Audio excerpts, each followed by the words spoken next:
Sri Ram's IAS, serving the nation since 1985. अब offline हो या online, we are the lifeline. हाल ही में एक और न्यूज आई है जहां पे यूएस ने इंडियन शिपिंग फर्म्स पे सैंक्शंस डाली हैं। ये सैंक्शंस बेसिकली ऐसे शिपिंग फर्म्स पे डाली गई हैं जो अकॉर्डिंग टू यूएस इंडल्ज करती हैं घोस्ट शिपिंग में। What is this ghost shipping?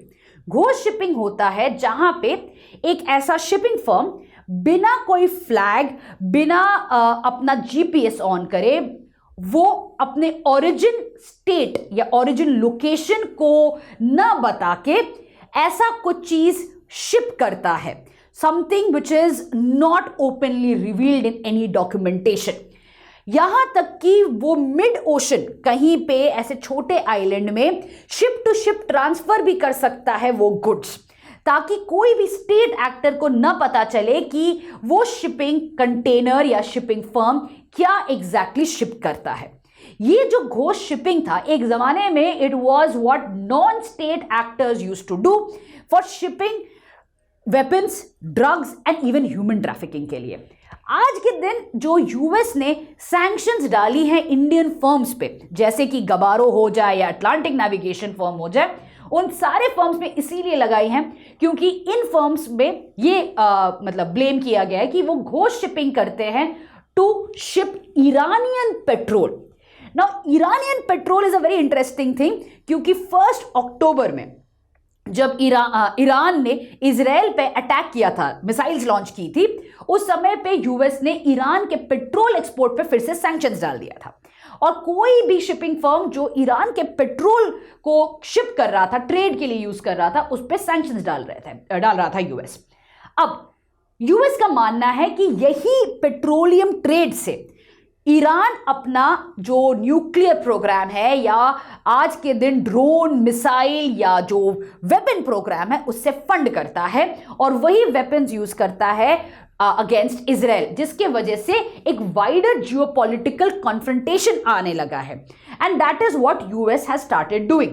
US ने डायरेक्टली ईरान के ऊपर सैंक्शन, स्टेट के ऊपर सैंक्शंस नहीं डाले हैं, but started putting sanctions on ships जो पेट्रोल का एक्सपोर्ट कर रहे हैं।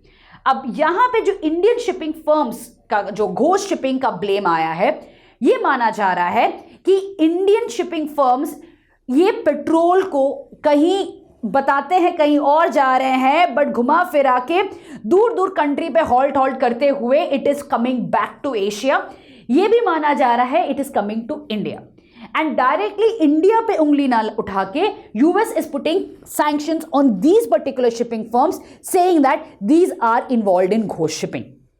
अब इंडिया को इस पर्टिकुलर घोस्ट शिपिंग और सैंक्शंस के इस पूरे चेसबोर्ड को काफ़ी अच्छे से नेविगेट करना पड़ेगा, क्योंकि ऑलरेडी रशिया को ओपनली इंडिया ने सपोर्ट किया था by buying crude oil. And इससे क्या हुआ था कि the European and America had clearly blamed India for so called funding the war. अब अगर ईरान के साथ भी यही होता है, इस बार यूएस नहीं रुकने वाला है, because Iran is anyway seen as a negative country. It is seen as an irresponsible country. It is seen as an irrational country. It is not seen as, equivalent to Russia. तो in this case अगर India पे directly blame आता है, then ये 100% sure है कि US and other countries are going to take dire steps. दोनों countries अभी US as well as India इस पर्टिकुलर क्वागमायर को नेविगेट कर रही हैं। It is a wait and watch thing happening right now, but India has to play cautiously if it wants to continue buying petrol from Iran as well as keep Washington happy. और ये जो आने वाले दिन में Donald Trump आने वाले हैं प्रेसिडेंट बन के, उस समय पे हो सकता है that US directly confronts India.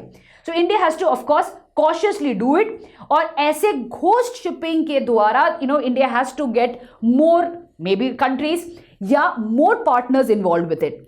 Report के according UAE and China are also involved in ghost shipping.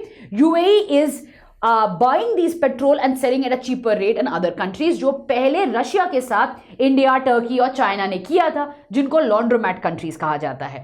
But अभी UAE भी इन्वॉल्व है इस particular ghost shipping of Iranian petrol के साथ, because of which this is going to be a larger issue And again, depending on how US manages it or how Donald Trump reacts to it, this is going to be an interesting story to see unfolding. With this, I'll end. I'll see you in the next one. Bye. Sri Ram's IAS, serving the nation since 1985. Ab offline, hoya online, we are the lifeline.